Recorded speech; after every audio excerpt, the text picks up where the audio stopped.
Graça e paz, querido. Boa parte dos cristãos com os quais tenho conversado tem algo em comum. O fato de nunca terem lido as Escrituras Sagradas, de Gênesis até o livro de Apocalipse. Porém, Paulo dá um conselho ao jovem pastor Timóteo, quando ele escreve a sua segunda carta a Timóteo, capítulo 2, versículo de número 15. Procure apresentar-se a Deus aprovado como obreiro, que não tem do que se envergonhar e que maneja corretamente a palavra da verdade. A pergunta que fica para nós é como manejar corretamente a palavra da verdade, como nos apresentarmos sem ter do que nos envergonhar se não conhecemos bem o livro pelo qual dizemos que seguimos, que conduzimos a nossa vida. A grande dificuldade de muitos talvez seja pela falta de conhecimento de como a Bíblia é composta, da linguagem original que ela foi escrita, do seu idioma original.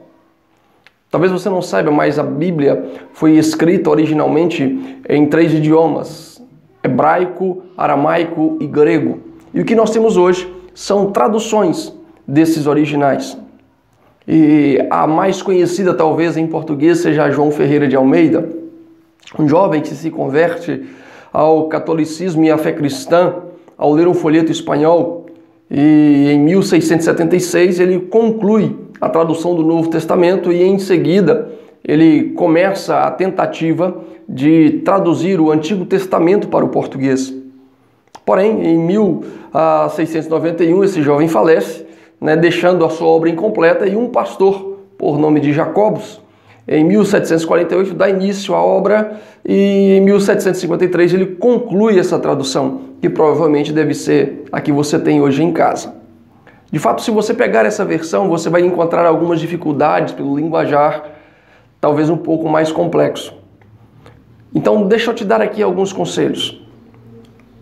O primeiro deles seria, antes de estudar a palavra, dobre os seus joelhos.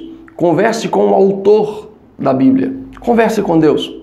Deus inspirou 40 homens, cerca de 40 autores, para escrever divinamente inspirados as Escrituras Sagradas.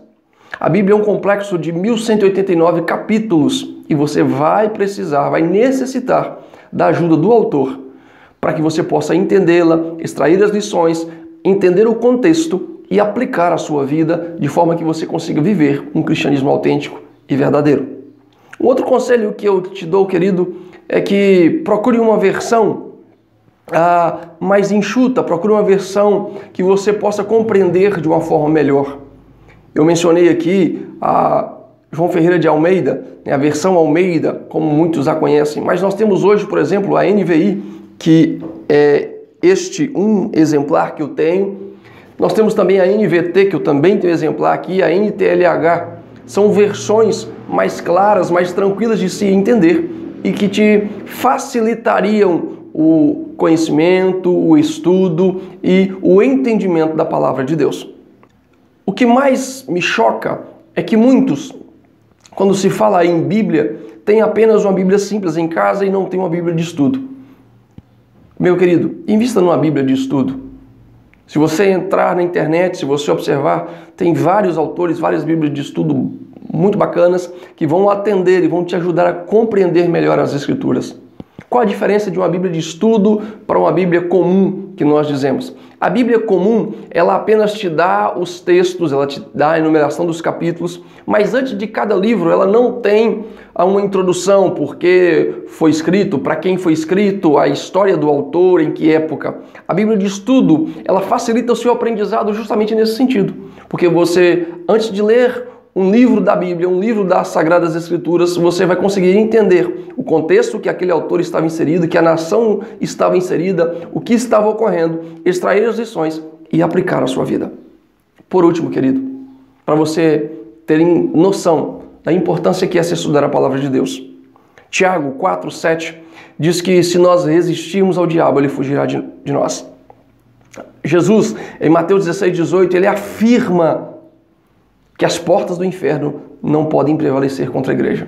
Porém, Oséias 6:4 diz que o povo de Deus está sendo destruído porque lhe falta conhecimento. Por isso, querido, invista seu tempo estudando, meditando nas Sagradas Escrituras. e que Deus possa iluminar a sua vida, te direcionar através da sua poderosa palavra. Um forte abraço.